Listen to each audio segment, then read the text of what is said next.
This video is the continuation of the previous one where we covered the basic concepts of this topic regarding Christ's message to the church of Ephesus, and here we continue our exploration. Be sure to find the link to the first part in the description. Today, we explore the true reason behind the Ephesian Revolt, where the protagonist is the goddess Artemis, as depicted in the Acts of the Apostles 19. Ephesus, in biblical history, serves as a backdrop for significant events described in the New Testament, offering valuable insights into the early Christian era. Ephesus in the Bible also appears prominently in 1 Corinthians, 1 Timothy, and of course in the book of Revelation 1. History tells us about the prominence and influence of the cult of Artemis in Ephesus, where she was a key figure in the city's religion, culture, and economy.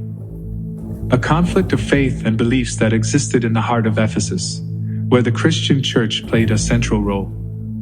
The Temple of Artemis in Ephesus was a major religious center that attracted pilgrims from all over the Mediterranean. Artemis of Ephesus was depicted as a female deity with multiple breasts, and sometimes with multiple arms. In the modern context, it can be difficult to imagine why people would worship and place their faith on a statue of stone or metal, unless they felt that there was an invisible spiritual entity behind it. For Christians, this was and is considered idolatry.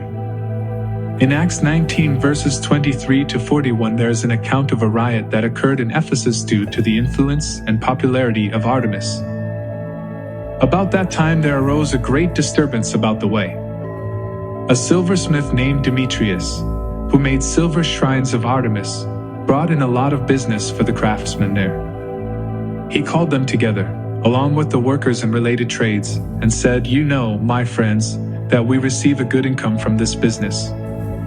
And you see and hear how this fellow Paul has convinced and led astray large numbers of people here in Ephesus, and in practically the whole province of Asia.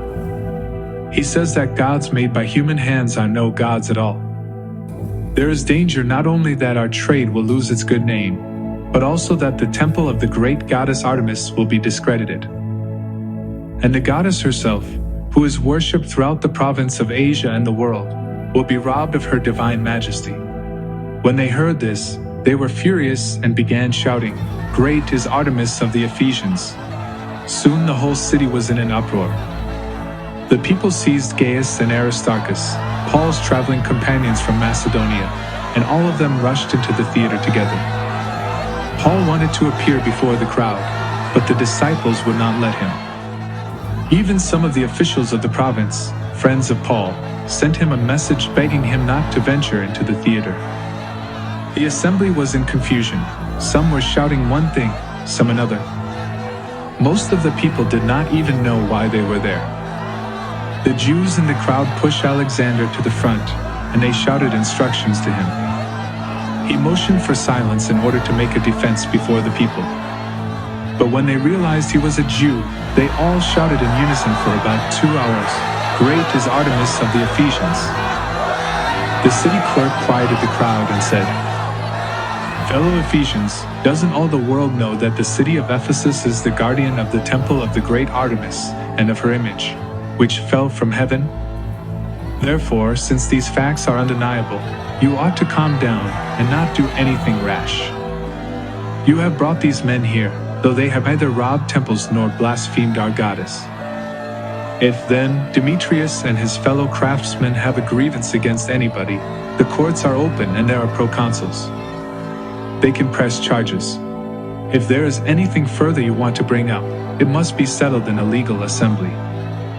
As it is, we are in danger of being charged with rioting because of what happened today. In that case, we would not be able to account for this commotion, since there is no reason for it." After he had said this, he dismissed the assembly. End of reading.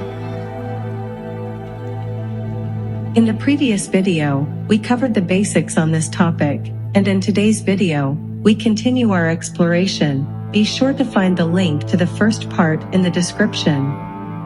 Next, a few Bible verses that remind us believers to hold fast to our faith with unwavering courage, boldly sharing our beliefs, even in the face of challenges.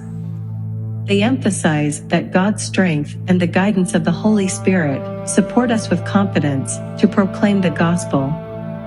In reflection, these verses inspire us to stand firm, be fearless ambassadors of faith, and trust in God's unwavering support throughout our Christian journey. Joshua 1 verse 9. Here, I command you to be strong and courageous. Do not fear or be dismayed, for the Lord your God is with you wherever you go. Romans 1 verse 16. For I am not ashamed of the gospel, because it is the power of God for the salvation of everyone who believes. 2 Timothy 1 verse 7. For God has not given us a spirit of timidity, but of power, love, and self-discipline. Romans 12 verse 2. Do not conform to this world, but be transformed by the renewal of your mind, so that you may discern what the will of God is, that which is good, pleasing, and perfect.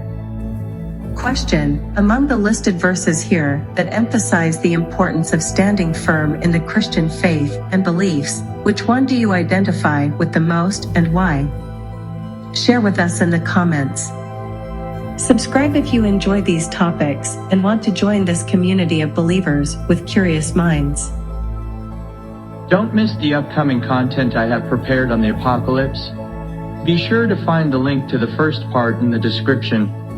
See you in the next video. Remember that Jesus is the way, the truth, and the life, and no one comes to the Father except through Him. God bless you.